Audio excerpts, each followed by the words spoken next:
भर्गो देवस्य धीमहि धियो यो नः प्रचोदयात्।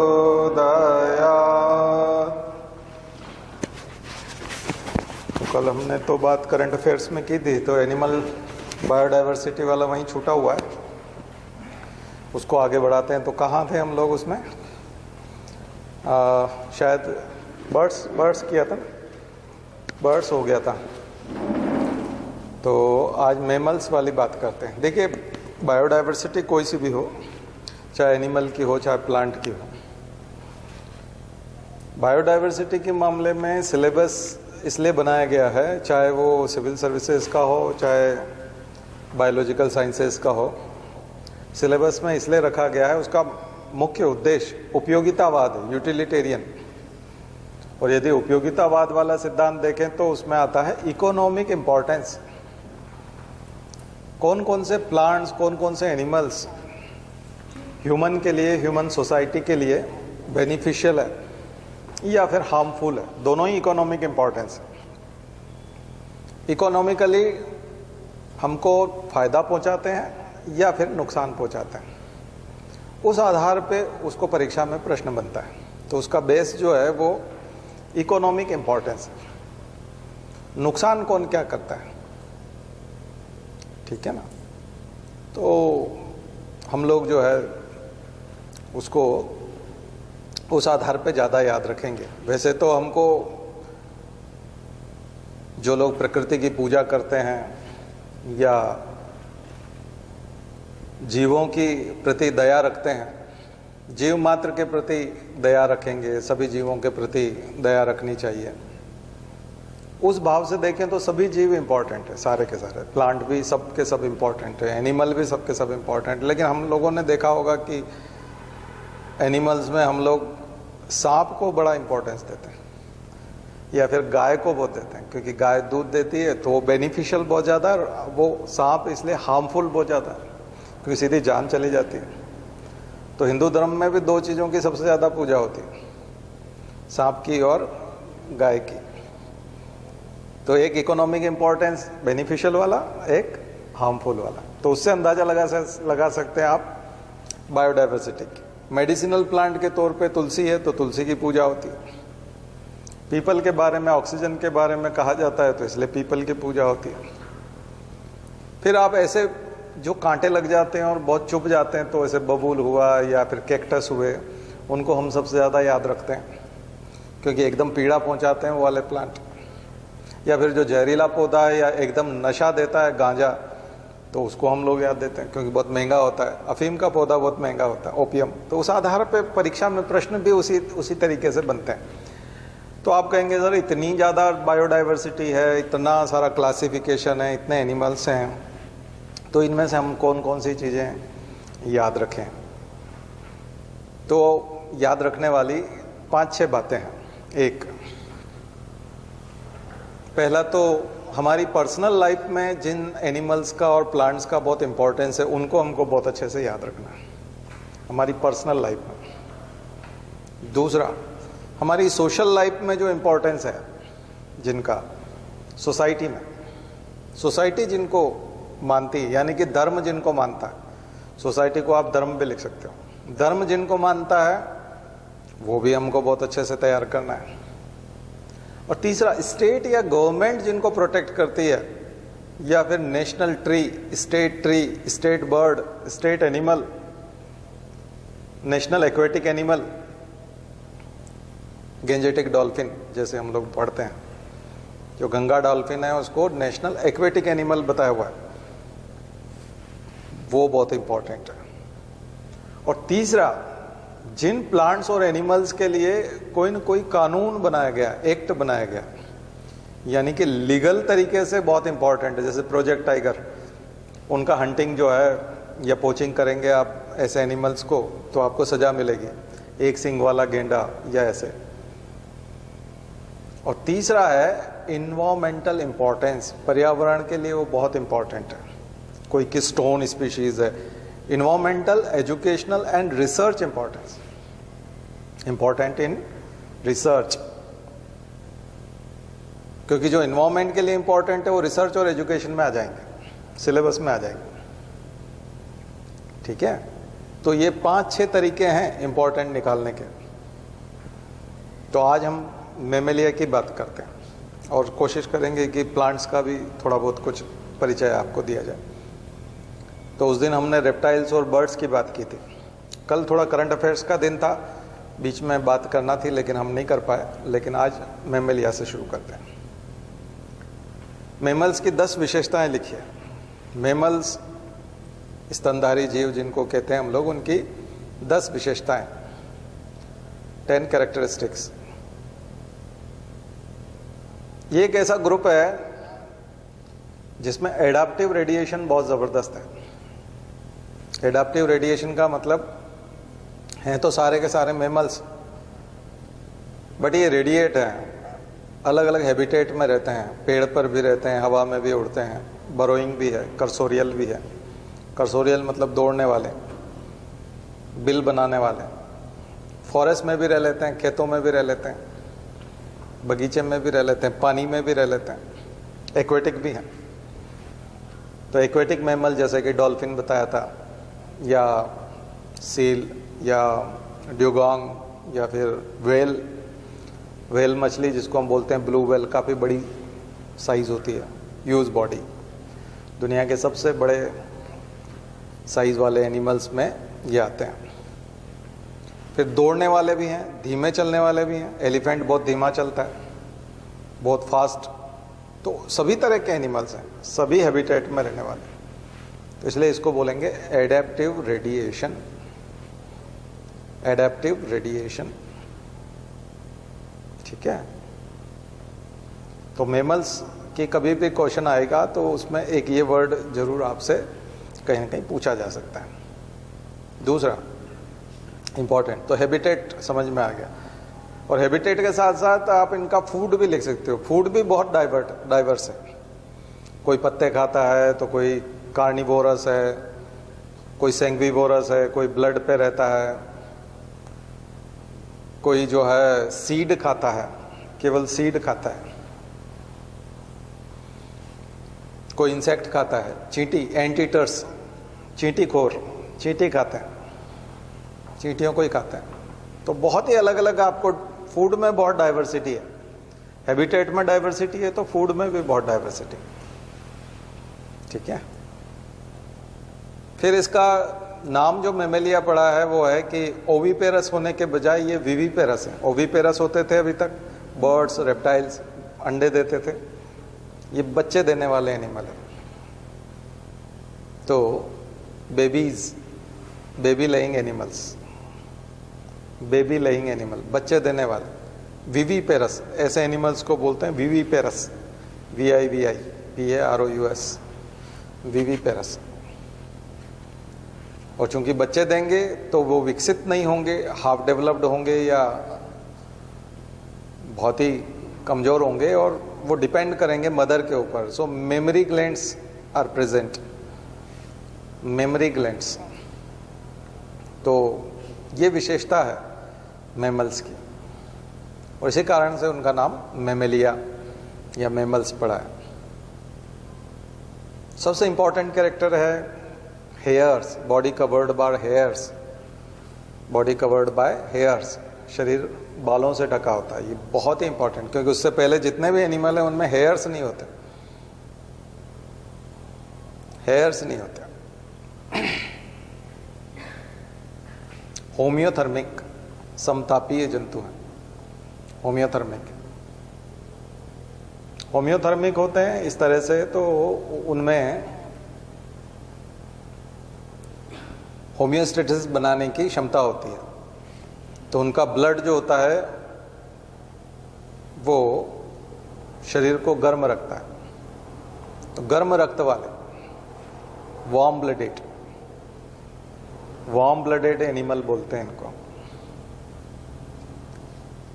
मैंने आपको बताया था ना कि MPPSC ने जैसे ही 12 क्रेनियल नर्व्स वाला क्वेश्चन पूछा, तो फिर मैंने सोचा कि पहले मैं बचता था ये सब पढ़ाने से कि इतना डीप में बताऊं कि नहीं, लेकिन जब से MPPSC ने रैंडम ऐसे सवाल पूछने शुरू कर दिए तो वो कभी भी सवाल आ जाता है, कोई सा भी।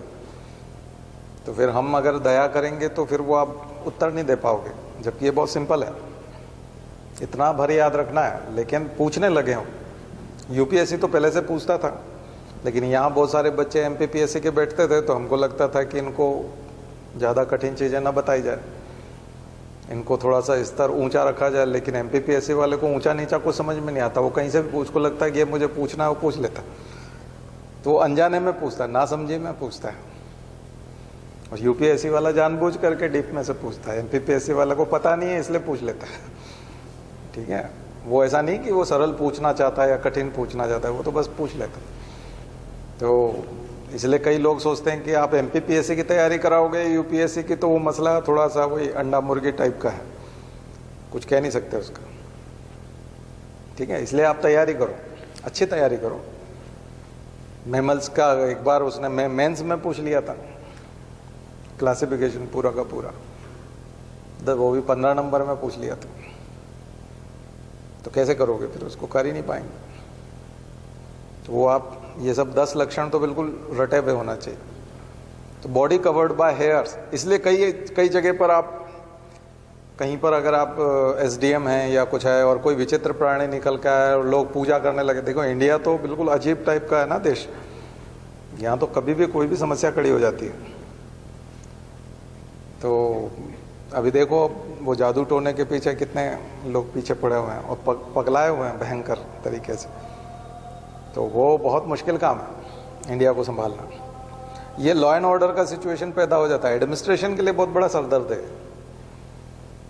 क्योंकि आप जानते हो, आप कितने पुलिस वाले ऐसे किसी बाबा के यहाँ या किसी का प्रवचन हो रहा है या कोई जादू टोना दिखा रहा है, और आप साइंटिफिक टेम्परामेंट वाले हो, आपने कॉन्स्टिट्यूशन भी पढ़ रखा है, साइंस भी पढ़ रखा है और आप जानते भी हो, बट आपकी ड्यूटी लग जाएगी तो आप वहाँ जाके खड़े रहो ड्यूटी में, बल्कि उसकी सिक्योरिटी करो। लोग उसको पीटना चाहते हैं और आप उसको बचाओ, जबकि इच्छा तो होती है कि आप ही पीट दो क्योंकि वो गलत है और बिल्कुल भी ढंग का नहीं है। लेकिन समस्या ये है कि आपकी ड्यूटी लगेगी, तो इसलिए लॉ एंड ऑर्डर में, प्रशासन में आपको ये सब करना पड़ेगा, है ना।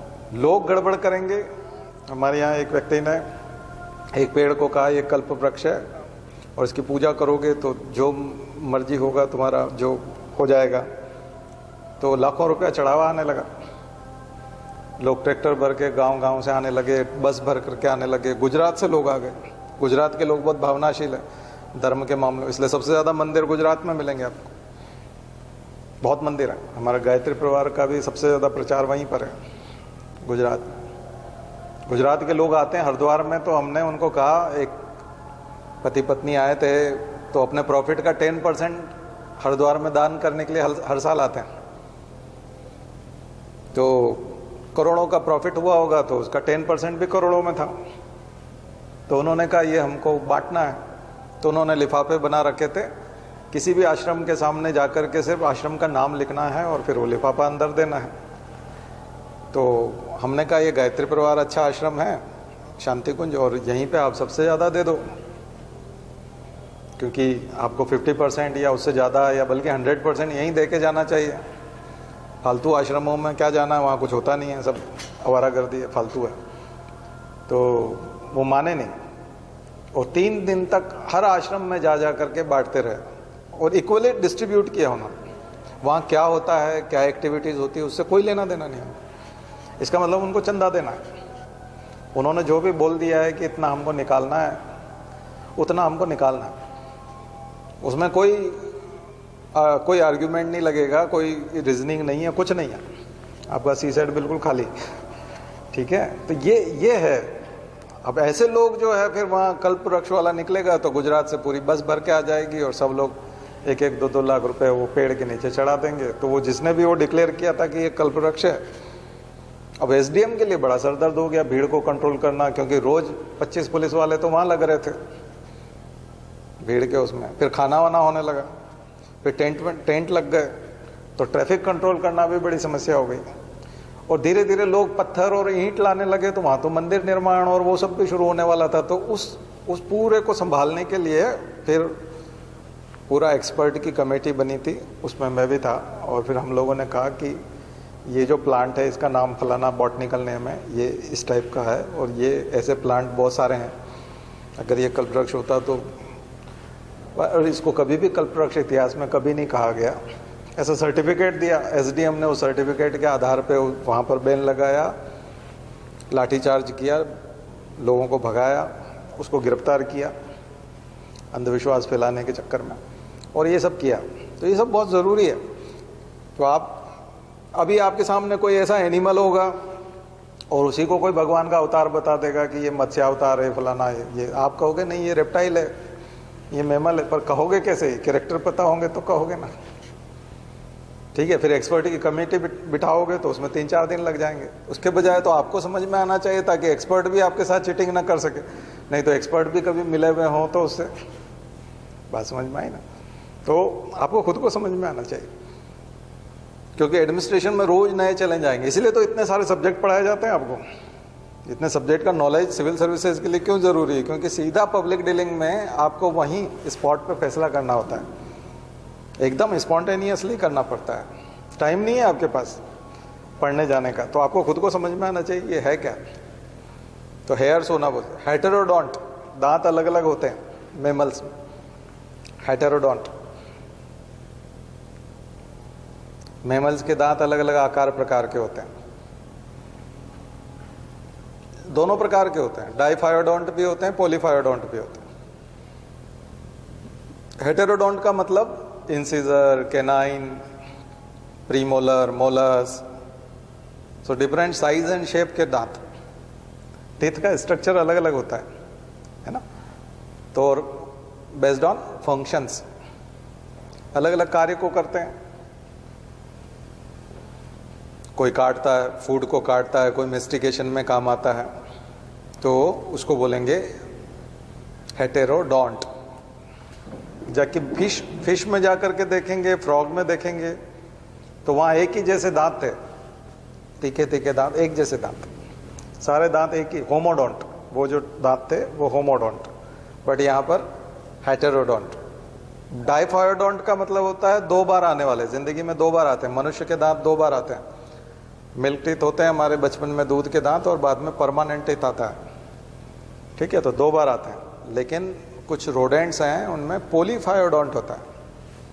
पॉलीफायोडोंट, जिनको हम पेस्ट कहते हैं जनरली, खास करके चूहे हमारे घरों में फसलों को कुतर देते हैं, या स्टोर्ड ग्रेन पेस्ट के तौर पे हम उसको जानते हैं। स्टोर करके रखते हैं अनाज को, तो उसको भी खा जाते हैं चूहे। कपड़े खा जाते हैं। ऐसा नहीं कपड़ा उनका भोजन है, अनाज उनका भोजन है।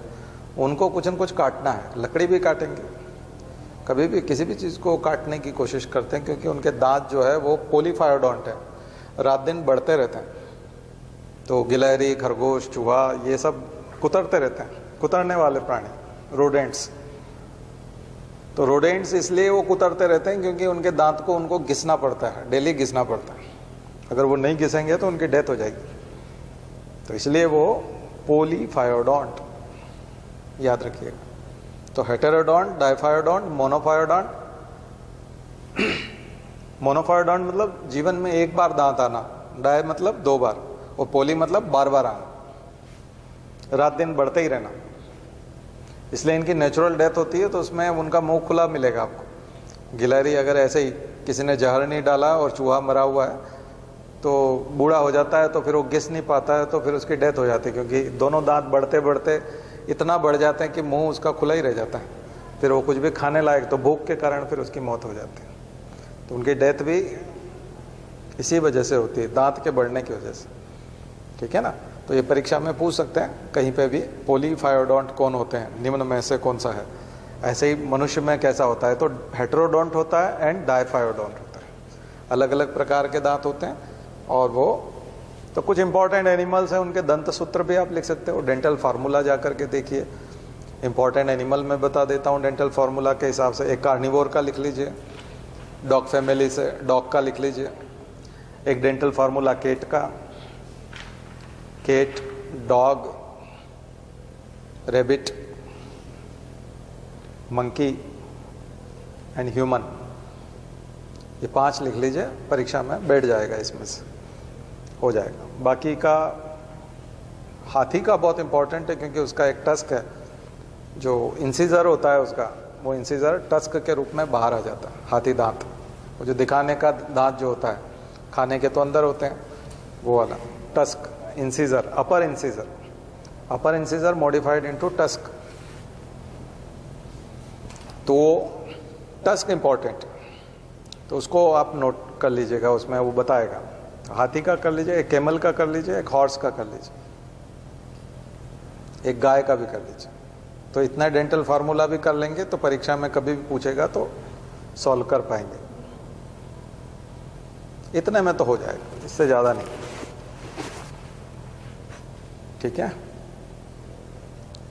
तो डेंटल वाली बात हो गई।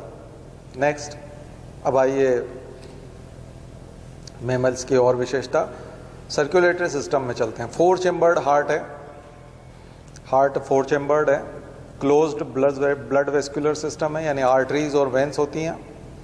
और सबसे बड़ी विशेषता होती है कि इनकी आरबीसी इन्यूक्लिएटेड होती है, न्यूक्लियस नहीं होता। आरबीसी में न्यूक्लियस एब्सेंट होता है, आरबीसी में न्यूक्लियस एब्सेंट होता है। तो कभी कभी सवाल आता है कि आरबीसी कब डिवाइड होती है, कैसे होती है। तो आरबीसी कभी डिवाइड नहीं होती, डिवाइड होने के लिए न्यूक्लियस बहुत ज़रूरी है। इसलिए डब्ल्यूबीसी डिवाइड होगी लेकिन आरबीसी नहीं होगी। तो आरबीसी का बर्थ होता है और उसकी डेथ होती है। तो आरबीसी 120 डेज उसका लाइफ स्पान है, 120 दिन के लिए जिंदा रहती है। इरिथ्रोसाइट्स, आरबीसी को हम लोग इरिथ्रोसाइट्स भी कहते हैं, इरिथ्रोसाइट्स, रेड ब्लड कार्पसल्स। और इनमें न्यूक्लियस नहीं होता। हीमोग्लोबिन होता है, लाल रंग का होता है, इसलिए इसका नाम आरबीसी है। हीमोग्लोबिन कल मैं बात कर ही रहा था, ग्लोबिन प्रोटीन है, आयरन कमी हो जाती है तो हम लोग एनीमिया कहते हैं।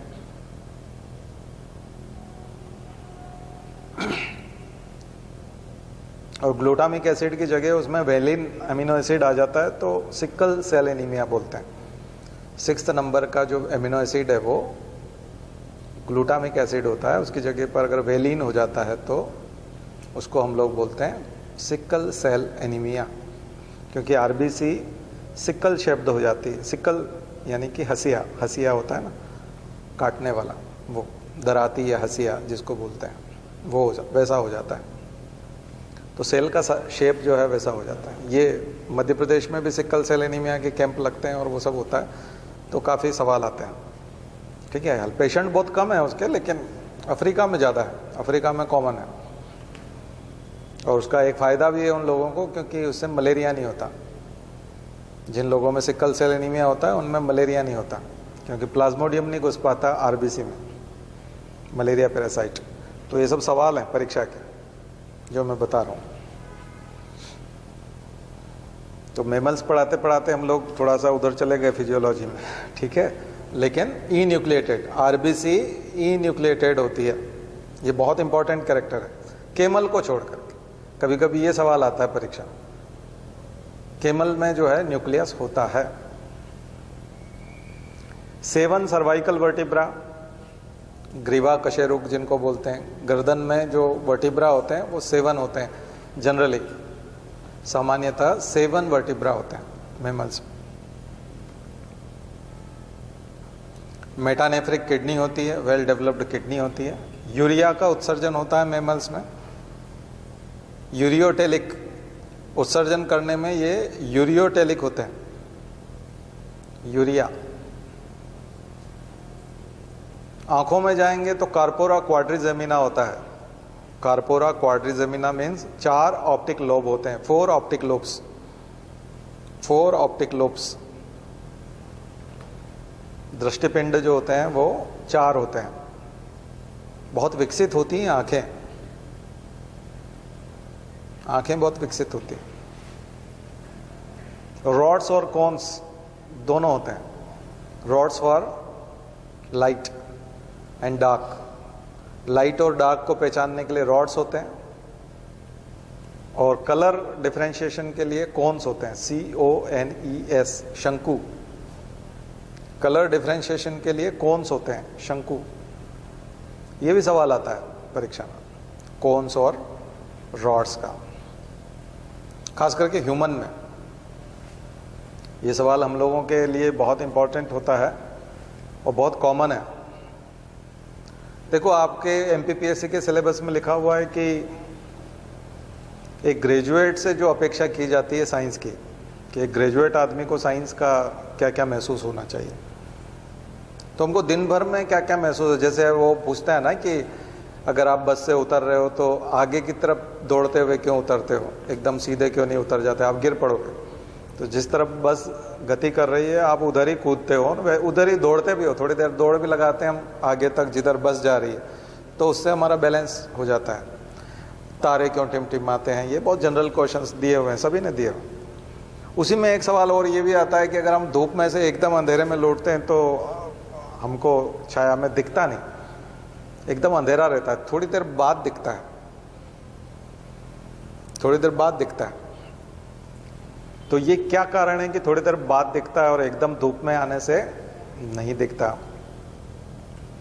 तो अंधेरे में देखने के लिए रोडोप्सिन, अंधेरे में देखने के लिए रोडोप्सिन, क्योंकि अभी मैंने बताया लाइट और डार्क दोनों के लिए रॉड्स होती है, और ऑप्सिन वो पिगमेंट है, ऑप्सिन वो प्रोटीन है। तो रेटिनिन प्लस ऑप्सिन में टूट जाता है, धूप में जाते ही रेटिनिन और ऑप्सिन में टूट जाता है रोडोप्सिन।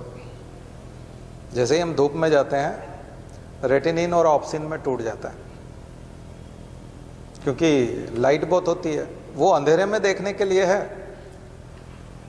और वो रेटिनिन जो है वही, उसी को हम लोग रेटिनॉल कहते हैं। विटामिन ए की कमी से नाइट ब्लाइंडनेस होता है, यानी अंधेरे में देखने में दिक्कत आती है, क्योंकि उसका रोडोप्सिन नहीं बन पाता। तो ये रेटिनिन और ऑप्सिन में टूट तो जाता है, लेकिन जैसे ही हम सीढ़ियाँ उतर करके छत पे गए थे और वापस उतरे और कमरे में आए तो हमको 30 सेकंड तक 20 सेकंड तक दिखता नहीं, तब तक वो रोडोप्सिन बन रहा होता है। रेटिनिन और ऑप्सिन मिलकर के वापस रोडोप्सिन बनाते हैं। तो अगर आप इस साइंस को समझते हैं तो आप 2 मिनट 1 सेकंड 30 सेकंड के लिए खड़े हो जाएंगे कमरे में जाने से पहले छाया में, और फिर कमरे में जाएंगे तो आपको साफ साफ दिखेगा। और अगर आप एकदम चले जाएंगे तो अंधेरा, एकदम अंधेरा अंधेरा आप देख ही नहीं पाएंगे। बात समझ में आई ना? तो वो रोडोप्सिन बनने का इंतजार करना पड़ता है, और ये जिसकी उपस्थिति में बनता है, जो रोडोप्सिन बनाने में मदद करता है, उसी का नाम है retinol, vitamin A. Vitamin A की जो कमी होती है, अगर वो कमी है किसी व्यक्ति में विटामिन ए की, तो फिर अंधेरे में जाने से उसको दिखेगा नहीं। इसलिए कई लोगों को शाम होते ही दिखना बंद हो जाता है। उसका कारण यही था, रतौंधी, रात का अंधा होना, यानी कि नाइट ब्लाइंडनेस, उसको बोलते हैं रतौंधी। तो रॉड्स की प्रॉब्लम, और ये खास करके मेमल्स में, और मेमल्स से भी ज़्यादा मनुष्यों में, मेमल्स में भी एक तरह से ह्यूमन में। तो ये क्वेश्चन बहुत आता है, और ये मेंस में भी आ जाता है कि नाइट ब्लाइंडनेस क्या है, या विटामिन ए का क्या रोल है, डिटेल में बताइए, ठीक है, या रेटिनॉल किस तरह काम करता है, या फिर रेटिनिन और रोडोप्सिन कैसे काम करता है। दूसरा होता है आयोडोप्सिन, जो कोन्स में होता है, कलर डिफरेंशिएशन। तो कुछ लोग 1 या 2 कलर डिफरेंशिएट नहीं कर पाते, देख ही नहीं पाते, तो उसको बोलते हैं कलर ब्लाइंडनेस। कलर ब्लाइंडनेस, वर्णांधता, ये जेनेटिक डिजीज है।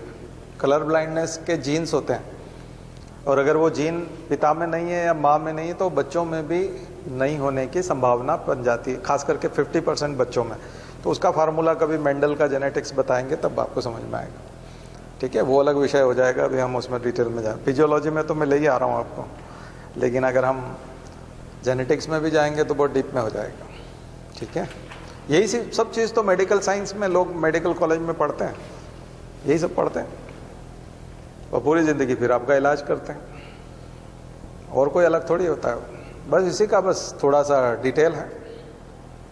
हम छोटी सी क्लास में बता रहे हैं, उनकी 2-2, 3-3 घंटे की 3-4 क्लास हो जाएंगी। इतना नोट्स और फॉरेन ऑथर्स की बुक्स वो अलग से पढ़ लेंगे तो हो गया उसका। और लास्ट में उसका फिर वो केमिकल सॉल्यूशन क्या है, यानी कि कौन सी दवाई दे देंगे, तो मेडिसिन आ जाएंगी, वो पढ़ लेते हैं। हम लोग मेडिसिन नहीं पढ़ते, हम केवल प्रॉब्लम पढ़ के छोड़ देते हैं।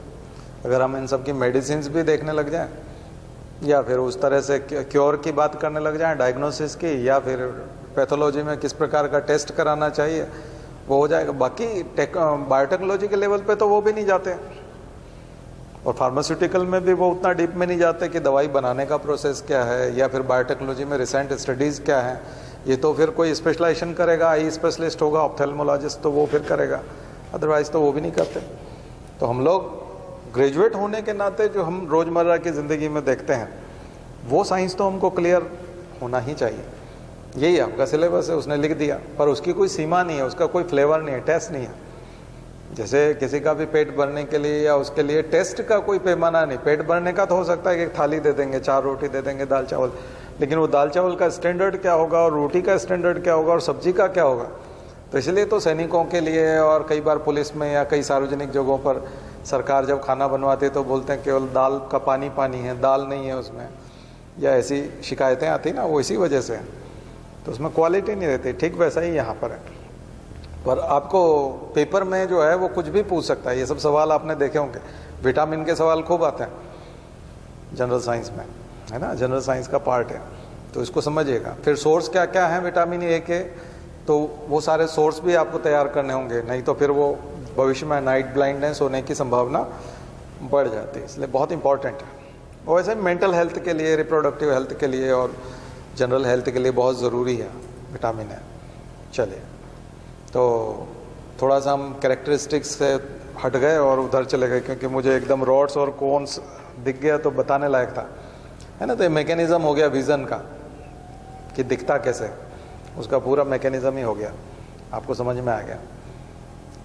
एक्सटर्नल ईयर, पिन्ना, ये मैमल्स की विशेषता है। पिन्ना कभी भी रेप्टाइल और बर्ड्स में नहीं होंगे, पिन्ना, एक्सटर्नल ईयर। मनुष्य में तो ये एक तरह से वेस्टिजियल ऑर्गन है, क्योंकि अब ज़्यादा काम आता नहीं तो वो छोटा हो गया। लेकिन गाय में, हाथी में तो देखो कितना बड़ा होता है कान, हाथी का कान तो बहुत ही बड़ा होता है, वो फ्लैपिंग करता रहता है, ऐसे लगता है पंखा जल रहा हो जैसे, है ना। बाकी भी एनिमल में आप देखोगे किसी में मूवेबल होते हैं, पूरी तरह से घूम जाते हैं, है ना। आप देखोगे तो बिल्ली में काफ़ी हद तक, खरगोश में खास करके कान एकदम खड़े होते हैं और फिर वो जिधर आवाज़ हो रही होती है उधर शिफ्ट कर लेता है बिल्कुल, है ना, तो उसको कैच करता है साउंड को। खास करके हम ऐसे एनिमल्स, डॉग में, जो कि सुनने में बहुत थोड़ी सी भी हम लोगों को आवाज़ नहीं आती, उनको आ जाती है, हल्का सा भी अगर कहीं कोई हलचल है तो वो एकदम से उनको आवाज़ आती है, क्योंकि उनके कानों में ये सेंसरी पावर उनका बहुत ज़बरदस्त है। हमारा उतना सेंसेशन नहीं है, खास करके सुनने के मामले में, लेकिन कान। और 3 इंटरनल ईयर में क्या है, 3 बोन्स है, मेलियस, इनकस और स्टेपिस। ईयर बोन्स का होना, ईयर बोन्स, ये विशेषता है मैमल्स की।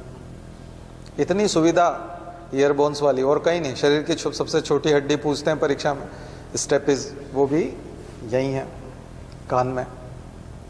आवाज़ के लिए लेरिंग्स, साउंड बॉक्स, आज मैं जो आपको पढ़ा पा रहा हूँ, आप भी बातचीत कर पाते हैं, वो लेरिंग्स की वजह से कर पाते हैं, साउंड बॉक्स। दूसरे एनिमल्स में, मनुष्य में लेरिंग्स है, लेकिन दूसरे एनिमल्स में भी लेरिंग्स है, बट वो इतना डिफ्रेंशिएशन नहीं कर पाता, वो क्वालिटी नहीं है उनके लेरिंग्स में, इसलिए वो एक ही जैसा साउंड करते हैं। इसलिए डॉग हुआ, एलिफेंट हुआ, है ना, काऊ है, ये सब इनकी आवाज़ लगभग एक जैसी है, लेकिन हम लोगों की आवाज़ भी अलग होती है, उसकी फ्रिक्वेंसी भी अलग होती है, क्वालिटी भी अलग अलग होती है। जो गाने वाले लोग हैं उनकी आवाज़ फिर पतली और मधुर और काफ़ी अलग होती है। किसी किसी का गाना बिल्कुल सूट नहीं करता तो हम बोलते हैं फटे बास जैसा वो गा रहा है, हम कहते हैं बहुत ही बेसुरा है, बंद करो इसको, तुमसे नहीं गाया जाएगा, बोलते हैं ना हम लोग। तो क्यों बोलते हैं? तो ये लेरिंग्स की वजह से। स्वर यंत्र, साउंड बॉक्स। पक्षी बहुत मीठा मीठा आवाज़ निकालते हैं, कोयल खास करके, सिरिंग्स, वहाँ पर बर्ड्स में बोलते हैं सिरिंग्स, SYRINX, सिरिंग्स, यहाँ पर LARYNX, लेरिंग्स। लेरिंग्स के लिए एक तरह से फोनेटिक्स पूरा निकला पड़ा है सब कुछ, इतने सारे व्याकरण, ग्रामर को हम लोग बोल पाते हैं, इतने अच्छे से अलग अलग लैंग्वेज में बात कर पाते हैं। और लेरिंग्स के जीन्स की वजह से ही हम लोग देखते हैं कि काफ़ी हद तक दोनों, कुछ लोगों में हैबिचुअल इंग्लिश जो अमेरिकन इंग्लिश निकलेगी, ब्रिटिश निकलेगी। हालांकि हमारे यहाँ के बच्चे भी जब वहाँ रहने लगते हैं, पढ़ने लगते हैं, तो एनवायरमेंटल फैक्टर की वजह से वो बहुत आसानी से एडाप्टेशन कर लेते हैं, क्योंकि वो लगभग उसी टोन में बात करते हैं। लेकिन फिर भी उन लोगों के लिए बहुत आसान होता है, क्योंकि उनका लेरिंग्स और जीन्स सब उसी लेवल के हैं, और वो एडाप्टेशन उनका बरसों से है, सैकड़ों सालों से है, तो उनके लिए वो बहुत आसान हो जाता है।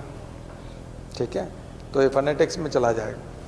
तो कितने हो गए, 10 हुए कि नहीं हो गए ना लगभग? हाँ, ये 10 तो कम से कम याद रखो। और पेरेंटल केयर तो एम्फीबियन में ही शुरू हो गया था, मैमल्स में और ज़्यादा है। पेरेंट्स केयर करते हैं, क्योंकि जेस्टेशन पीरियड लंबा होता है। मदर जो है 8-9 महीने, किसी में 7 महीने, किसी में 5 महीने, किसी में 4 महीने गर्भ में रखती है, बच्चा तैयार करती है। तो लंबा जेस्टेशन पीरियड मैमल्स में ही है ना। और फिर उसका केयर, पेरेंटल केयर, लगभग सारे मैमल्स में पेरेंटल केयर है।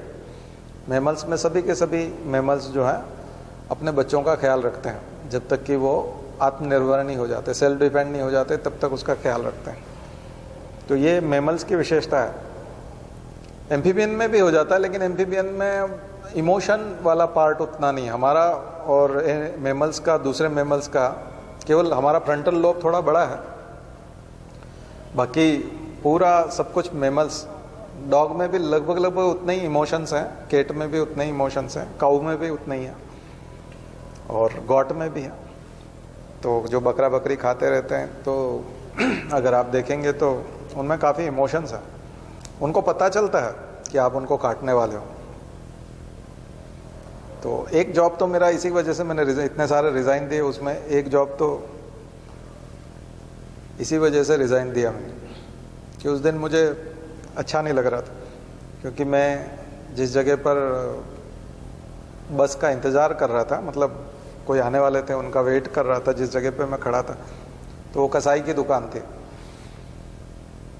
और थोड़ी देर पहले जो बकरी घास खा रही थी, तो मैं उसकी आंखों में देख रहा था, और उसको वो ले गया, और पीछे से आवाज़ आई। तो और मेरा जो बॉस था वो दोनों समय नॉनवेज खाता था, सुबह भी नॉनवेज के बिना खाना नहीं खाता, शाम को भी नॉनवेज के बिना। मुझे किसी ने बताया कि ऐसा करता है। तो फिर मेरे जो फ्रेंड मुझे लेने आ रहे थे, तो वो आए और मुझे बिठाया गाड़ी में, और फिर ऑफिस ले गए। तो ऑफिस में जैसे ही मैं बॉस के सामने गया, तो बॉस कुछ इस तरह से बात करने लगे। तो मुझे तो गुस्सा आ ही रहा था कि वो शायद इसी के लिए काटी गई हो वहाँ पर। मतलब वो थोड़ा सा इमोशनल हो जाता है, बहुत ही ज़्यादा इमोशनल है, क्योंकि मैमल्स जो है वो तो बात करते हुए ही दिखेंगे आपको। ऐसा लगेगा कि उनको पता भी चल जाएगा, अगर आप मारने की कर रहे हो कि पिछली वाली बकरी भी मार दी थी, उसने देखा, उसको ले गए थे, उसकी आवाज़ आई थी, तो वो तो उसकी लैंग्वेज जानती है ना कि क्या किया होगा उसके साथ में। तो फिर मुझे पता नहीं, अच्छा नहीं लगा। मैंने कहा अब ये आप जितना भी बोल रहे हो मुझे सब बकवास लग रहा है, और मैं तुम्हारी नौकरी नहीं करना चाहता, और अब मैं कल से नहीं आऊँगा, बाहर में जाओ तुम। और उसको पता नहीं क्या क्या बोल दिया, और मैं घर आ गया। उसके बाद कभी गया ही नहीं। तो एक नौकरी तो मेरी ऐसी चली गई। तो वो बकरी को समर्पित है। तो मतलब बड़ा अजीब हो सकता है, कोई इस कारण से भी नौकरी छोड़ सकता है, लेकिन मन उठ गया था उस दिन। पता नहीं क्या लगा कि ये सब बकवास है, फालतू चीज़ है। कम से कम मतलब तुमको इंसान तो होना ही चाहिए। तो हमारे गुरुजी ने तो किताब ही लिखी है कि मांसाहार मनुष्यता को त्याग करके ही किया जा सकता है। जिसके अंदर ह्यूमैनिटी नहीं है वो ही मांस खा सकता है, बाकी खा कैसे सकता है। अभी कल परसों में सोशल मीडिया पे भी देखा था तो एक आदमी का पाँव उसमें उसने प्लेट में सजा के रखा, उस पर धनिया और वो सब डाल के आदमी का पाँव, बोले लेग पीस है खाओ। तो बोले इसे क्यों नहीं खाते, इसमें दिक्कत क्या है, वो भी तो ऐसा ही मैमल है। तो मैमल्स आप पढ़ोगे तो आपको सारे मैमल्स एक जैसे ही लगेंगे। सबके अंदर आर्टरीज, वेन्स, हार्ट, सारे सिस्टम, चाहे ब्लड सर्कुलेटरी सिस्टम देख लो, एक्सक्रीटरी सिस्टम देख लो, emotions also, social behaviour also, leadership भी। उनमें बहुत सारे युवा जो हैं वो लीडर बनना चाहते हैं। भेड़ों का झुंड हो, गाय का झुंड हो, हॉर्स का हो, एलिफेंट का हो, बकरी का हो, सब झुंड में कोई यूथ जो है वो लीडरशिप करना चाहता है और जो ऑलरेडी लीडर है उससे इंस्पायर है और उसके पीछे पीछे चलता है और उसको कॉपी करने की कोशिश करता है। ये सोशल बिहेवियर दूसरे एनिमल्स में नहीं मिलेगा, मैमल्स में बहुत ज़्यादा है। लीडिंग, तो ये आपका फोर्थ पेपर, लीडरशिप बिहेवियर। तो ये हमारे इसमें इनहेरेंट है, हमारे जीन्स में और मैमल्स में सब में है। और हर्ड बना के चलना, झुंड बना के चलना, सामूहिकता में विश्वास, समाज में विश्वास, सोसाइटी, लगभग सब सोसाइटल है, सारे के सारे सोशल एनिमल है।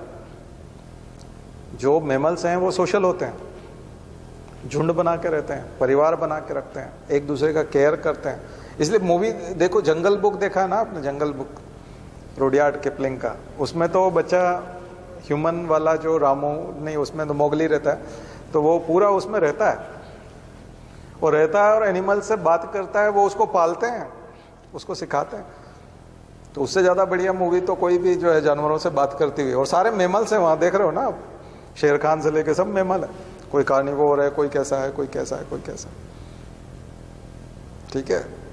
तो बहुत सारी मूवीज़ बनी हैं ऐसी जो मैमल्स में सोशल बिहेवियर को बताती है ना। हाथी में, एलिफेंट में तो अगर कोई प्रेग्नेंट अगर फीमेल एलिफेंट है तो सब झुंड बना करके केयर करते हैं और चारों तरफ प्रोटेक्शन देते हैं और उसका प्रसव कराते हैं, डिलीवरी करवाते हैं, सब मिल करके, सामूहिक प्रोसेस। तो इंस्टीट्यूशनलाइज डिलीवरी हो गई ना वो, तो एक तरह से जो हमारी गवर्नमेंट प्रयास कर रही है हेल्थ केयर के लिए, वो वाली चीज़ वहाँ हो गई, जननी एक्सप्रेस जैसा हो गया ठीक है ना। तो ये कंसेप्ट कितना डेवलप है। तो सोशल बिहेवियर तो सवाल आता है कभी कभी। और बीवर जो खरगोश जैसे होते हैं, वो बीवर तो संख्या में ज़्यादा हो जाते हैं, तो आगे की प्रोजेनी को बचाने के लिए, वो अगली जनसंख्या को बचाने सामूहिक आत्महत्या करते हैं, ताकि फूड स्कार्सिटी ना हो, खाने पे दबाव ना बढ़े, रहने का, हैबिटेट का कोई झगड़ा ना हो, फाइट ना हो आपस में, कंपटीशन ज़्यादा ना हो। इसके लिए सब सामूहिक बहुत ऊंचे टीले पे जा करके सब समुद्र में कूद जाते हैं बीवर्स। तो बीवर का कभी पढ़िएगा, ताकि अगली, क्योंकि जनसंख्या ओवर प्रोडक्शन होता है, ओवर प्रोडक्शन होता है तो जो बच्चे आने वाले समय में, उनका यह था कि हमने तो अपनी ज़िंदगी जी ली, तो संन्यास आश्रम होता है ना, कि अब जो गृहस्थ आश्रम में आएंगे उनके लिए रिसोर्सेज बचे रहें, तो हम लोग संन्यास में चले जाएं 75 वाले लोग, और बाकी लोगों को वानप्रस्थ में निकल जाना चाहिए आफ्टर 50, ताकि उन लोगों को अपनी ज़िंदगी जीने के लिए। पहले क्या रिसोर्सेज इतने नहीं थे, कल मैंने आपको फूड क्राइसिस बताया था, नाइट्रोजन फिक्सेशन वाली प्रॉब्लम बताई थी। तो पहले नाइट्रोजन फिक्सेशन की टेक्निक नहीं थी, हेबर बॉश टेक्निक जो आपको बताई थी अमोनिया बनाने वाली, वो नहीं थी। तब तो हमारा इंडियन सिस्टम जो है हिंदू धर्म वाला, 4 आश्रम बहुत ही ज़रूरी हो जाता है, क्योंकि खाने के लिए होता ही नहीं है, इतना गेहूँ तैयार नहीं होता, इतना ये नहीं होता, तो फिर कैसे करोगे। तो जो भी 50 साल से ऊपर के लोग हैं वो जंगलों में निकल जाएंगे, समाज में निकल जाएंगे सेवा के काम में, और 75 साल से ऊपर के लोग प्राण त्यागने के लिए एक तरह से चले जाते थे जंगलों में, उसी को हम संन्यास कहते थे। वो वापस सोसाइटी में लौट करके कभी नहीं आते थे तपस्या के लिए, जब तक कि वो मर नहीं जाते। तो ये एक तरीका था कम अनाज में जिंदा रखना। तो दुनिया हमने देख ली, 75 साल के हो गए, 25 साल से हम दूर से देख रहे थे, घर के बाहर से घर को देख रहे थे, 25 साल हो गए। अब हमको ऐसी जगह चले जाना चाहिए, क्योंकि अब अगर हम खाने में जाएंगे तो खाने का इतना है नहीं, फूड की कमी है। और अकाल पड़ते थे, हर दूसरे तीसरे साल अकाल पड़ता था उस जमाने में, और इतना उत्पादन तो होता नहीं था। ऐसे FCI के गोडाउन थोड़ी थे फूड कॉरपोरेशन के, अभी जो हैं अभी तो फूल है। 3-3 साल का अनाज हमारे पास पड़ा हुआ है, अगले 3 साल तक भी फसल नहीं होगी तो पूरा भारत खा सकता है, इतना अनाज हमारे पास है। ये सब तो हरित क्रांति से हुआ। तो उसके पहले के हिसाब से तो वो जो 4 आश्रम है वो बहुत इंपॉर्टेंट हो गए और बहुत अच्छे हो गए, क्योंकि वो बीवर जैसी योजना ही तो है ये। तो मैं थोड़ा सा सोसाइटी में और पॉलिटिक्स में लेके आ गया इसको, लेकिन ये वाली चीज़, इसका मतलब है कि ह्यूमन का और मैमल्स का जो लेवल है मैमल्स में, वो पूरा, चूँकि हम भी मैमल हैं तो हमारे जो दूसरे करीबी रिश्तेदार हैं जितने भी, तो इसलिए आप देखते हो कि मंकी का कोई बच्चा सड़क एक्सीडेंट में, सोशल मीडिया पे कितनी तस्वीरें आती हैं कि मंकी का कोई बच्चा जो है एक्सीडेंट में मर गया, घायल हो गया, तो माँ कैसे तड़पती है और कैसे उसकी केयर करती है, और मर जाता है तो उसके पास बैठी रहती है और किसी दूसरे को वहाँ से गाड़ी नहीं निकालने देती, कितना केयर करते हैं। सामूहिक लोग, कई बार सामूहिक बहुत सारे बंदर आ जाते हैं और उसको केयर करने की कोशिश करते हैं, या फिर वो चाहते हैं कि इसको मरने के बाद भी इसको कोई, इसके ऊपर कोई गाड़ी ना फिर जाए। तो ये सब चीज़ें उनके अंदर, ये इमोशंस हैं, ठीक है। तो इमोशनल वाला पार्ट, तो इसलिए जो लोग पेट रखते हैं घर में, पालतू जानवर रखते हैं, वो लोग इमोशनली बहुत बॉन्डिंग हो जाती है उनके साथ, क्योंकि वो सब जानते हैं। आपने मूवीज़ बन गई हैं बहुत सारी, जिसमें घोड़े के साथ, हाथी के साथ, डॉग के साथ में लोगों की बॉन्डिंग दिखाई गई है। हीरो जो है उसको बहुत प्यार करता है, वो भी उसको बहुत प्यार करता है। उन दोनों में से कोई एक मरता है तो दूसरा टूट जाता है, बहुत जल्दी मर जाता है। तो ये सब चीज़ें जो है, ये सब हमारे मनुष्य में सिर्फ और सिर्फ फ्रंटल लोब वाला पार्ट है, वो थोड़ा सा ज़्यादा डेवलप है। अदरवाइज पूरा का पूरा मेमल एक जैसा है, मेंटली बहुत स्ट्रांग है, विल पावर भी है उसमें, इमोशंस भी है। इसलिए कई बार वो फाइट के लिए आ जाता है। चेतक की कहानियाँ तो, महाराणा प्रताप की पुण्यतिथि थी परसों के दिन, तो चेतक की कहानी तो आप जानते ही हो कि महाराणा प्रताप का और चेतक का कितना बॉन्डिंग था। इसलिए हम इसको, हम चेतक बोलते हैं ना इसको, चेतक ब्रिज।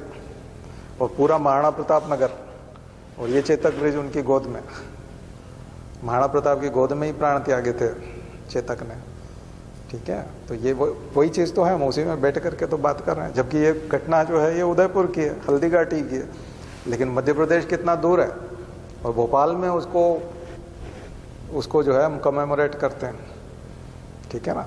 तो ये अपने आप में, ये चेतक और महाराणा प्रताप की जो कहानी है, वो तो आप समझ ही सकते हो सोशल बिहेवियर को और इमोशंस को। इमोशंस का एकदम टॉप लेवल है, एकदम टॉप लेवल। और वो प्रेरणा भी देता है कि देश का गद्दार किसी को नहीं होना चाहिए, क्योंकि उसने एनिमल होकर के भी देश के प्रति वफादारी की, और तुम इंसान होकर के भी गद्दार बन जाते हो। तो उससे ज़्यादा तो इंस्पिरेशन शायद ही कोई दे सकता है। वो मर करके दिया उसने।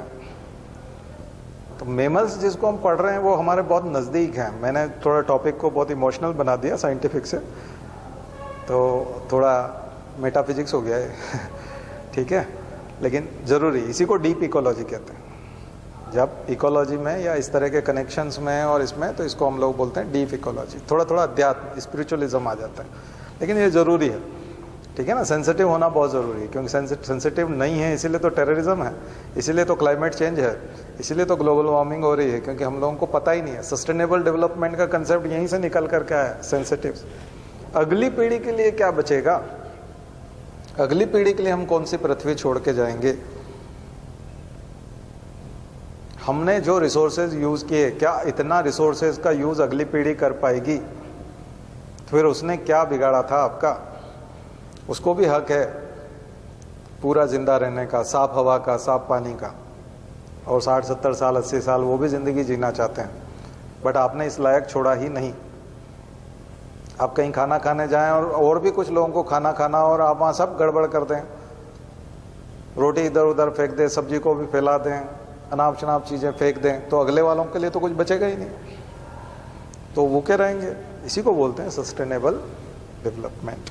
इसलिए डेवलपमेंट ऐसा होना चाहिए जो सस्टेनेबल हो, आगे जो आने वाले हों उनके रिसोर्सेज के साथ खिलवाड़ ना हो, उनको झोंका त्यों मिले। आपको जैसा मिला था वैसा ही पृथ्वी आप भी छोड़ करके जाएं, दुनिया से जाएं, तब यही सस्टेनेबल डेवलपमेंट है। इसलिए इतना ही विकास करो, पर्यावरण को इतना ही खराब करो जितना वो अपने आप को रिप्लेनिश कर सके, ठीक कर सके, उससे ज़्यादा नहीं, ज़रूरत से ज़्यादा नहीं। यही चीज़ कल हमने नाइट्रोजन के मामले में बताई कि पहले ग्रीन हाउस ग्लोबल वार्मिंग में तो हमने कार्बन बताया था कि कार्बन के साथ खिलवाड़ किया हमने कार्बन साइकिल में, अब हम नाइट्रोजन साइकिल में भी खिलवाड़ कर रहे हैं।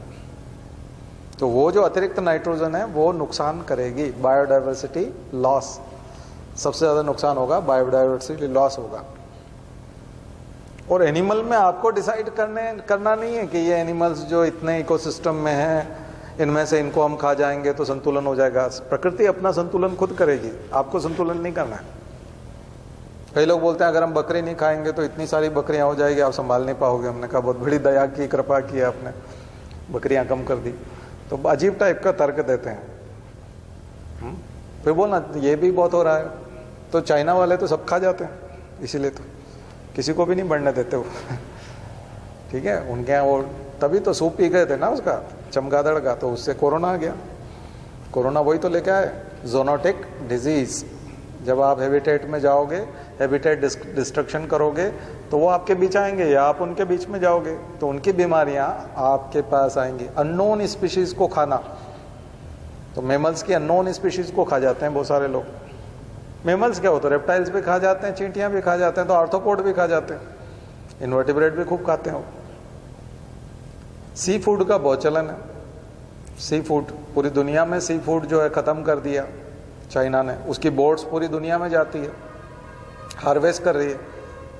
यहाँ तक कि मैंने बताया था कि अफ्रीका के और वहाँ के जो मछुआरे हैं जो रोज़मर्रा की मछली खोजने जाते हैं, उनको अपनी मछली नहीं मिलती रोज़ की, जो लोकल मार्केट में बेचते हैं और खुद घर पे ले जाके खाते हैं, वो उनको मिल ही नहीं रही, क्योंकि चाइना सबकी निकाल के ले गया। तो समुद्र खाली कर दिए चाइना ने, और डिब्बा बंद fish food, sea food pack कर करके बेचता है पूरी दुनिया में, और दुनिया के लोग मंगा रहे हैं चाइना से, एक्सपोर्ट कर रहा है चाइना पूरी दुनिया को। तो केवल अपना साउथ चाइना सी वाला नहीं खा रहा, अफ्रीका का समुद्र, साउथ अमेरिका का समुद्र, उधर पैसिफिक ओशन और ये सब, पैसिफिक के दोनों तरफ का पैसिफिक खा रहा है। और अकेला नहीं खा रहा, वो पूरा दुनिया को सप्लाई भी कर रहा है। तो ये एक नया आतंक है चाइना का। केवल हम लोग यहीं तक समझते थे कि हार्डवेयर बना के दे रहा है, या इलेक्ट्रॉनिक्स में है, या डिजिटल वाले में है, बहुत बड़ा। और उसकी बोर्ड्स पे सब में चाइनीज़ में नाम लिखे रहते हैं, तो लोकल में एफआईआर भी नहीं होती, क्योंकि कोई भी शिकायत भी नहीं कर पाता उसकी, कौन था पहचानते ही नहीं है, चाइनीज़ में नाम लिखे रहते हैं, चाइनीज़ पढ़ना आती नहीं किसी को। और वहाँ की गवर्नमेंट में वहाँ के जो प्रेसिडेंट हैं, प्राइम मिनिस्टर, उन सब के साथ उन्होंने टाई अप किया हुआ है, तो जनता परेशान है, क्योंकि ऊपर वाली गवर्नमेंट तो मिली भी है। वो तो फैक्ट्री भी वहीं लगा रहा है, वो सी फूड निकालता है और सी फूड वहीं प्रोसेस करता है और वहीं पैक करता है उसी देश में, यहाँ तक भी नहीं लाता, चाइना भी नहीं लाता। ठीक है, तो चाइना की एक और कहानी। तो ये पावर तो इंडिया हासिल नहीं कर सकता ना, कि हम भी दुनिया भर में जाएं और वहाँ के समुद्रों को खाली कर दें, और वहाँ के ऑक्टोपस और सीपिया और सब जितने भी एनिमल्स हैं, मोलस्क हैं, वो सब उनको निकाल के डब्बों में पैक करके उनके अचार, जैम और वो सब बना करके पूरी दुनिया में बेचें। तो दूसरे के रिसोर्सेज भी बेच रहा है। ठीक है, अपना तो खुद का तो ठीक है, लेकिन दूसरे का भी। तो ये बड़ी समस्या है, इसको भी नोट करिएगा। ये सवाल आएंगे आने वाले समय में, ऐसे ही सब सवाल आएंगे। यूपीएससी तो ऐसे ही सवाल पूछता है जो सामान्यतः अखबारों में नहीं होते, उसके सवाल पहली बार वहीं देखने को मिलते हैं। तो इसी कारण से वहाँ देखने को मिलते हैं, क्योंकि ये आप कहोगे ये तो हमने सुना नहीं है, नई बात बता रहे हो, तो यही तो यूपीएससी है, नई बात ही आती है उसमें, पुरानी नहीं आती। पुरानी एमपीपीएससी के लिए, पर एमपीपीएससी वाला भी नकल करने लगा है। ठीक है, वो बिना अकल लगाए नकल करता है, तो उसमें फिर दिक्कत भी आ जाती है। जो यूपीएससी वाले ने रिजेक्ट कर दिया कि ये तो बिल्कुल नहीं पूछना चाहिए, वो भी पूछ लेते हैं। तो ये और खतरनाक चीज़ है, नीम हकीम से इलाज कराने बराबर है ये एमपीपीएससी। ठीक है, चलिए, तो कहाँ थे हम लोग? अब मुझे लगता है लक्षण तो काफ़ी कुछ हो गए। आइए अब क्लासिफिकेशन में चलते हैं। तो दो प्रकार के मैमल्स हैं, प्रोटोथीरिया और थीरिया, प्रोटोथीरिया एंड थीरिया।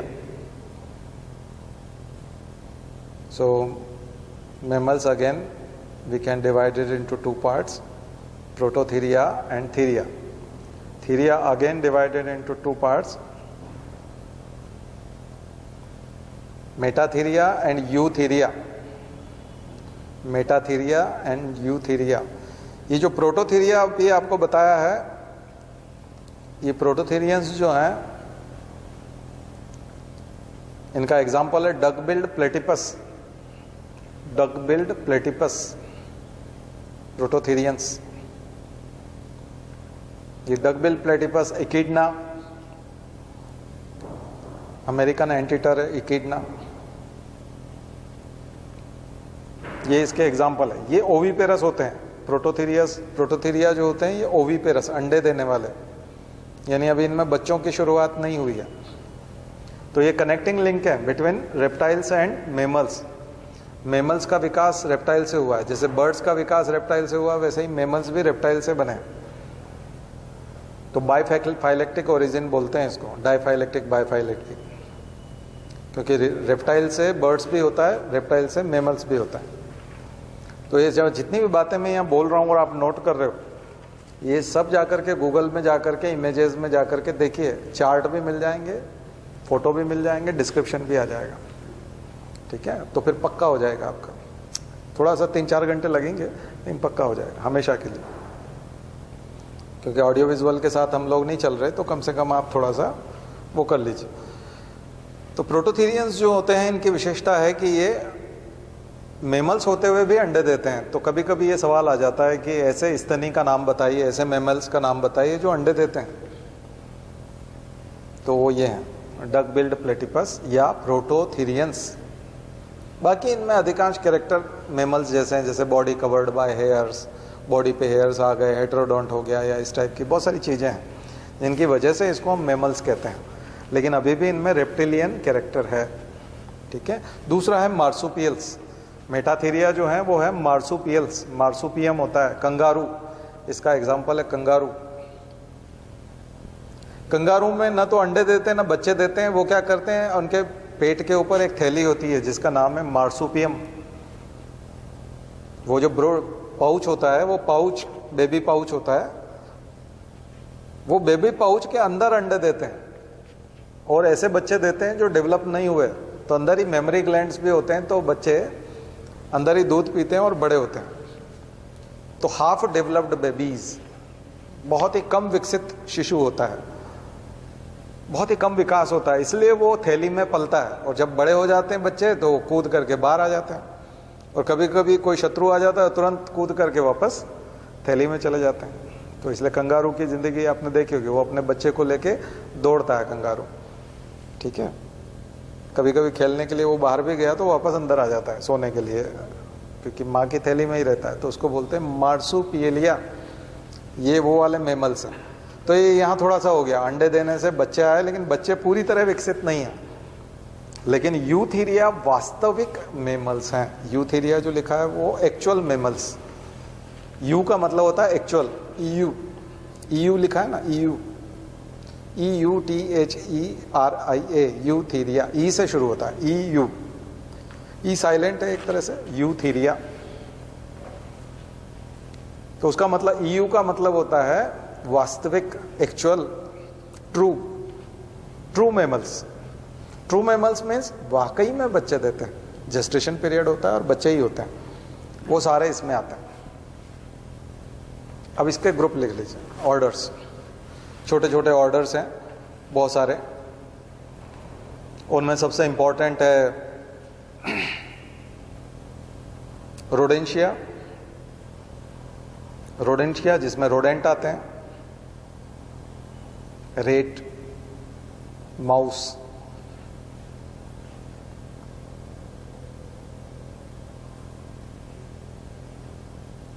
लेगोमार्फा, लेगोमार्फा में रेबिट, स्क्विरल, गिलहरी और खरगोश, लेगोमार्फा। फोलीडोटा, फोलीडोटा, मैनिस, एंटीटर, पेंगोलिन जिसको कहते हैं, पेंगोलिन। पेंगोलिन का बहुत, यूपीएससी का फेवरेट क्वेश्चन है पेंगोलिन, क्योंकि बहुत शिकार होता है। पेंगोलिन की बहुत डिमांड है चाइना में। चाइना में सभी एनिमल्स की डिमांड है वहाँ के लोगों ने एनिमल्स को ताकत बना रखा है। उनको लगता है कि इसको खाने से ये हो जाएगा, उसको खाने से ये हो जाएगा। सभी के साथ उनकी किस्से कहानियाँ हैं। तो वहाँ जितना भी एनिमल आप मारते हो इंडिया में, साइट्स पढ़ लीजिएगा, चाहे वाइल्ड लाइफ कंजर्वेशन एक्ट की जो सेक्शंस हैं अलग अलग, उनको पढ़ लीजिए, और चाहे रेड डाटा बुक पढ़ लीजिए, चाहे IUCN के और कोई कंजर्वेशन ऑफ नेचुरल रिसोर्सेज वाले कोई और लॉ पढ़ लीजिएगा। तो सब जगह पे इसका जिक्र है कि इसका चाइना में एक्सपोर्ट होता है, चाइना में इलीगल ट्रैफिकिंग, ठीक है, अवैध व्यापार, अवैध ट्रांसपोर्ट बने। साइट्स, CITES साइट्स देखिएगा, रेड डाटा बुक में जो लोग एनिमल्स आते हैं जिनको स्टेटस मिला हुआ है कंजर्वेशन का डिफरेंट लेवल का, तो वो इसी वजह से मिला हुआ है। तो थोड़ा इसको समझिएगा, बहुत इंपॉर्टेंट है इन्वायरमेंट इकोलॉजी के हिसाब से। तो उसमें एंटीटर, पेंगोलिन, मैनिस,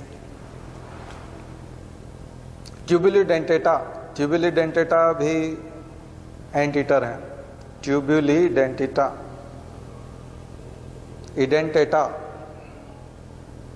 इडेंटेटा, ये सब ग्रुप्स हैं, इनको जाकर के सर्च करिएगा जाके।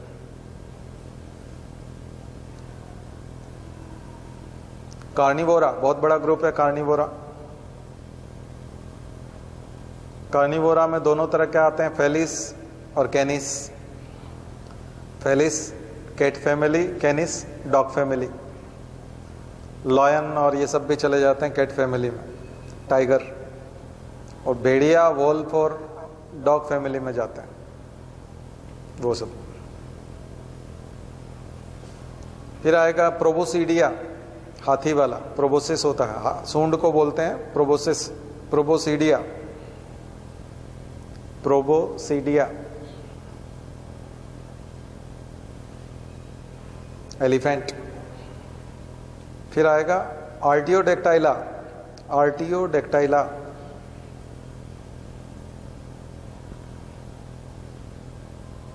कैमल एग्जाम्पल है उसका। केटल्स भी आते हैं। Giraffe. Perissodactyla, horse, perissodactyla, horse. एक हवा में उड़ने वाला मैमल है बेट, चमगादड़, काइरोप्टेरा। बेट काइरोप्टेरा कहलाते हैं। हमारे यहाँ जो है वो मेगा काइरोप्टेरा है। साउथ अमेरिका में माइक्रो काइरोप्टेरा भी होती है, जिनको हम लोग ब्लड सकिंग बेट कहते हैं। वेम्पायर्स, खून पीने वाली चमगादड़, वेम्पायर। फ्रूट ईटिंग, हमारे यहाँ जो मेगा काइरोप्टेरा है वो फ्रूट ईटिंग बेट है, काफ़ी बड़ी होती है साइज, हवा में उड़ती है। तो जो आप होमोलोगस और एनालोगस ऑर्गन पढ़ते हैं ना, तो उसमें एग्जाम्पल आता है बेट का, ठीक है। तो जाकर के वो भी देखिएगा साथ साथ, तो वो भी क्लियर हो जाएगा। वो इवोल्यूशन में पढ़ा जाता है। तो कहाँ पहुँच गए? काइरोप्टेरा, ठीक है। फिर लिखिए aquatic mammal, cetacea, cetacea, CETA, cetacea aquatic mammals हैं, जिसमें सील, वेल मछली वगैरह सब आते हैं। तो हम मछली बोलते हैं वेल फिश, बट वो मैमल है, वो फिश नहीं है। वेल मछली कॉमन लैंग्वेज में हम लोग वेल मछली बोलते हैं, लेकिन वो क्या है? वेल मैमल है, स्तनी प्राणी। ठीक है। और भी है एग्जाम्पल में, ड्यूगोंग है, ये है। तो इनके भी देखिएगा ऑर्डर और कौन कौन से हैं। अब हम बहुत इंपॉर्टेंट ऑर्डर में आता हूँ, ये तो सब है ही, और ये सब आपने देखे हुए हैं। प्राइमेट्स, जिसमें हम लोग आते हैं, प्राइमेट्स।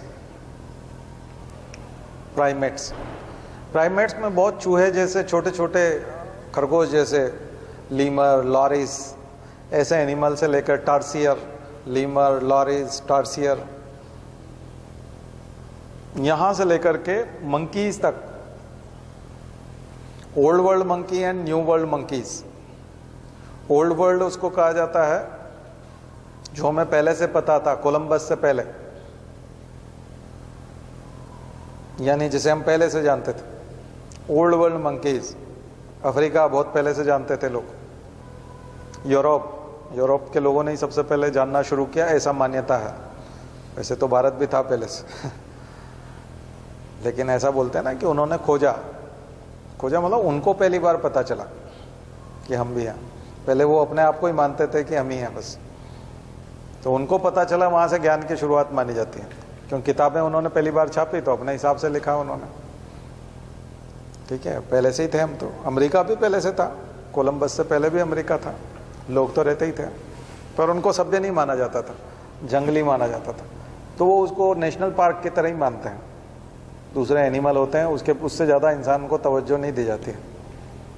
ऐसे ही भारत में व्यापार भी था, सब कुछ था। हमसे मसाले खरीदने के लिए आए, वास्को डी गामा आया, लेकिन उसको यूरोप को जाके बताया उसने कि वहाँ ऐसा ऐसा है। ऐसा नहीं कि यूरोप से, तो ग्रीस, यूनान तो बहुत पहले जुड़ा हुआ था, और यूनान का सिकंदर तो उस समय में आ गया था, सेंड्रोकोटस। कब आ गया था?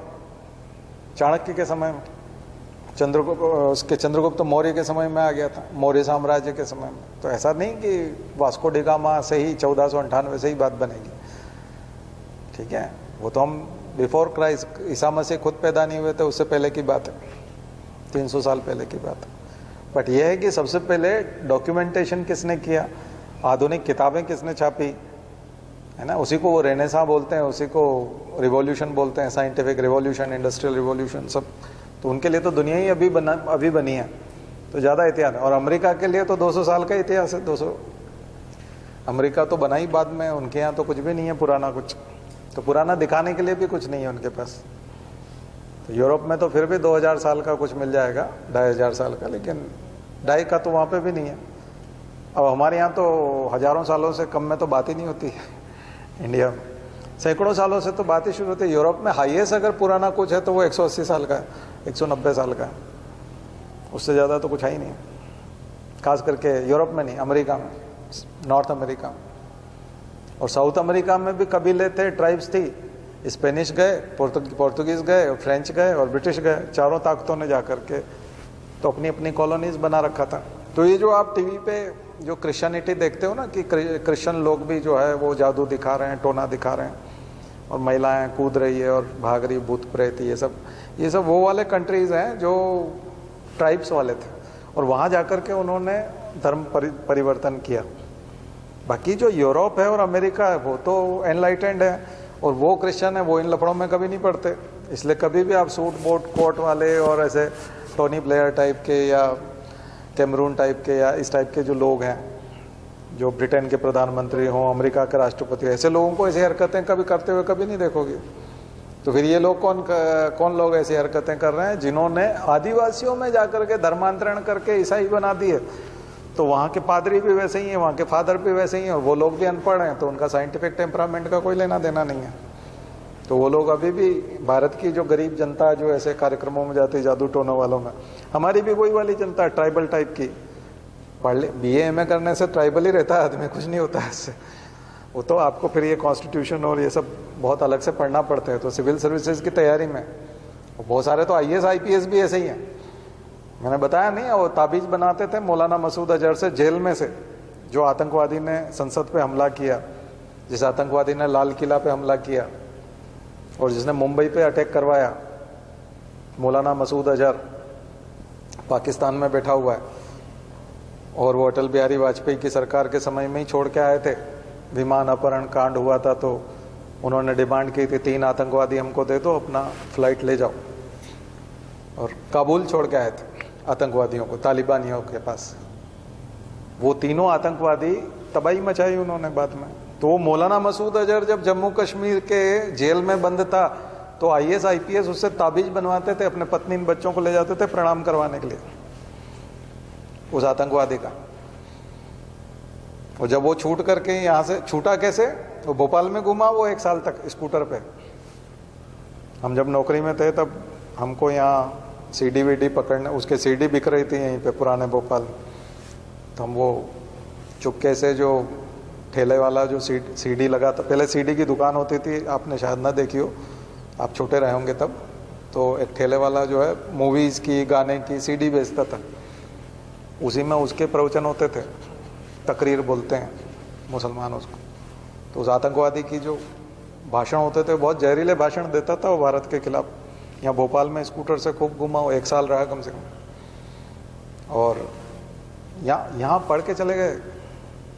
भारत में करप्शन की वजह से अभी आधार कार्ड भी बनवा लेता, अभी होता तो वो सब बन जाते हैं, राशन कार्ड, ड्राइविंग लाइसेंस वगैरह सब बनवा लेते हैं आतंकवादी, ठीक है। और वहाँ देवबंद में हमको जब हुक्म मिला कि भाई आपको ये काम करना है, तो गए, वो सब किया उस समय। तो CD VD पकड़ते थे या कभी, तो फिर उसका पूरा नेटवर्क पकड़ में आता था, लेकिन बहुत देर हो जाती थी तब तक तो भाग चुके होते थे। तब वो यहाँ थोड़ी बैठा रहेगा। बाकी बहुत आसानी से किसी भी शहर में रह लेते हैं आतंकवादी, कई गांव में चले जाते हैं, मदरसों में पढ़ाने लग जाते हैं, पढ़ाने वाले बन जाते हैं। बट ये क्या है, ये करप्शन है, करप्शन की वजह से। इसलिए कई लोग जो करप्शन को सपोर्ट करते हैं वो आतंकवाद को भी अनजाने में सपोर्ट करते हैं, क्योंकि 200 रुपए के लिए वो बिक जाएगा और कुछ भी कर देगा। आपका बनाना लाओ ड्राइविंग लाइसेंस, अभी 1000 रुपये में आप आज बनवा लो ड्राइविंग लाइसेंस, चाहे आपको गाड़ी चलाना ना आती हो, आपका बन जाएगा। सिर्फ 1000 रुपये दे दो उसको, दलाल को, घर पे दे जाएगा वो, आपके घर पे ले जाके दे जाएगा, आपको ऑफिस में भी जाने की जरूरत नहीं है। इतना बकवास सिस्टम, भयंकर चोर हैं भारतीय और मूर्ख भी हैं। इस वजह से ये सब इन लोगों को बहुत आसानी से घुसने को मिल जाता है। अगर राष्ट्रवाद होता, राष्ट्र के प्रति भक्ति हो, ईमानदारी हो, देश के प्रति वफादारी हो, तो ऐसे कैसे कोई घुस जाएगा। वो IAS IPS वहाँ उससे ताबीज बनवा रहे, पत्नी और बच्चे को ले जाके प्रणाम करवा रहे, बोले हमारा बच्चे की तबीयत बहुत खराब है, इसके लिए ताबीज दे दो। वो अंदर से फूंक फांक मार के वो ताबीज फेंकता था, उसको गले में पहना के फिर उसको थैंक यू बोलने जाता था IAS IPS। तभी तो उसको मालूम है कि इस देश पे कैसे अटैक किया जा सकता है, क्योंकि यहाँ ऐसे लोग हैं। क्योंकि उसको तो पता है ना कि मैं बेवकूफ़ आदमी हूँ, मुझे कुछ नहीं आता और ये फूंक मारा, ये सब बकवास है। क्योंकि जो जादू टोना कर रहा होता है वो तो अच्छी तरह से जानता है कि ये सब बकवास चीज़ है, और मैं जो कर रहा हूँ इसमें क्या फर्जीवाड़ा है उसको सबसे ज़्यादा उसी को पता है। अकेले में बोल दो कभी तो हालत खराब हो जाएगी उसकी, वो तो ड्रामा है। तो यही तो प्रॉब्लम है। कई लोग सपोर्ट कर रहे हैं कि इसको करोगे, अरे भाई तो यही तो हो रहा है ना, तुम फिर वो भी चलेगा ना। इसलिए करप्शन को सपोर्ट करोगे तो आतंकवाद आ जाएगा, इसको सपोर्ट करोगे तो शोषण हो जाएगा, क्योंकि दूसरा भी करेगा। उसका गलत कैसे बोले, नहीं उसका तो सब मानते हैं, उसको कोई कुछ नहीं बोलता, इसी को बोले जा रहे हैं। अरे भाई अपने ही आदमी को बोलेंगे ना। जुआ खेलना अगर अपने आदमी ने शुरू किया तो अपने आदमी को पीटेंगे या पड़ोसी के बच्चे को पीटेंगे? अपने बच्चे को ठीक करेंगे, क्योंकि ये जुआ खेलेगा तो हमको नुकसान होगा, हमारा घर बर्बाद होगा। वो खेलेंगे तो उसके लोग बर्बाद होंगे, उससे हमको क्या लेना देना है। उसका वो सुधारे, हमारा हम सुधारें, उसको सपोर्ट थोड़ी करना है। कोई भटक गया तो उसको ठिकाने पर लाना है कि उसको जा करके और करना है कि तू सही कर रहा है तो और पगलाएगा। वो तो ऑलरेडी पागल है, तभी तो ये किया उसने। ठीक है, वो तो और करेगा। तो ऐसी हरकतें करने से कौन सा कल्याण होना है? ये कोई कल्याणकारी काम नहीं है। ठीक है, तो मैंने करंट अफेयर्स पे भी थोड़ा सा अभी तो यही चल रहा है करंट अफेयर्स में बाबा, तो ये दिया। तो हमने उदाहरण भी दे दिए, नेशनल इंटरनेशनल सब तरह के। ठीक है, वो एक ट्रेन चलती थी पहले विज्ञान प्रगति वालों की, जो अंधविश्वास निवारण करती थी, और पूरी ट्रेन ही होती थी, उसमें प्रदर्शनी होती थी, और वो सब तरह के जादू टोने बाबा लोग जो दिखाते हैं उसका साइंटिफिक कारण देते थे। अच्छा भभूत बना देना, तो ये कैसे बनेगा, तो उस केमिकल का नाम बताते थे, मार्केट में मिलता है, ये तुम भी कर सकते हो। तो ये हर स्टेशन पर रुकती थी, स्कूल के बच्चे उसमें जाते थे देख करके, और पूरा वो ट्रेन ही बंद हो गई। वो ट्रेन फिर से चलानी चाहिए। ये सब संभव है, ये सारी चीज़ें। और आजकल तो फेसबुक पे देख करके बहुत आसानी से बता सकते हो वो जो करते हैं। 2000 10,000 लोग बैठे हुए हैं, आप जितने लोग आए जिन्होंने एंट्री कराई या नाम बताया कि ये लोग आए, उनमें से ही 6-7 लोगों के नाम देख लो, 10-12 के, जा कर के फेसबुक पे पोस्ट देख लो। किसी ने कहा कि ये मेरा जो है कल हमारे भैया के यहाँ ये हुआ था, फलाना आपके रिश्तेदार में से किसी का बर्थडे था, उसका नाम आपने हैप्पी बर्थडे फलाना आगे नाम लिखा। ये सब चीज़ें उन्हीं में से उसी आदमी को बुला करके और उसी को वही सब चीज़ें बता दो, तो फेसबुक बंद कर दो तो अभी दुकान बंद हो जाएगी। क्योंकि सोर्स तो फेसबुक है, तो बहुत आसान है। कुछ भी ट्रिक व्रिक की भी ज़रूरत नहीं, जादू टोने की भी ज़रूरत नहीं, ओनली फेसबुक, वही बहुत आसान है। हम भी देख रहे हैं, अभी 2-4 साल और पढ़ाते हैं, अगर नहीं आएंगे बच्चे तो फिर शुरू करेंगे। ये वाला काम ही अच्छा लग रहा है हमको, तो इसमें सपोर्ट भी बहुत मिलता है। इधर कोई सपोर्ट ही नहीं है। मैं तो बहुत अच्छे से कर लूँगा, फिर मेरा तो माया जाल भी है, पूरा मैट्रिक्स बना लूँगा। ठीक है, बहुत ही ज़बरदस्त। हमको तो और अच्छा बोलना आता है, तो फिर साइंटिफिक भी इतना बोल देंगे कि कोई नोबेल विनर जो होगा वही पानी मांगने लग जाए। क्योंकि हम तो उसको साइंटिफिक बना देंगे ना बहुत। चलिए, तो इतना ही करते हैं। प्राइमेट कल नेक्स्ट टाइम देखेंगे, थोड़ा और बताएंगे आपको, है ना। आप लोग प्राइमेट्स की विशेषताएं पढ़ के आइए। चलिए, शांति पाठ। ओम द्यौ शांति अंतरिक्षगुं शांति पृथ्वी शांतिरापः शांतिरौषधयः शांति वनस्पतयः शांतिर्विश्वे देवा शांतिर्ब्रह्म शांति सर्वगुं शांति शांतिरेव शांति सामा शांतिरेधि। ओम शांति शांति शांति सर्वारिष्टासु शांतिर्भवतु। बोले गायत्री माता की, परम पूज्य गुरुदेव की, परम वंदनीय माता जी की। हम सुधरेंगे, हम बदलेंगे, एक बनेंगे। जन्म जहाँ पर, अन्न जहाँ का, ज्ञान जहाँ से, वह है प्यारा। देश की रक्षा कौन करेगा? मानव मात्र, नर और नारी, जाति वंश सब, भारत माता की, भारतीय संस्कृति की। ये क्या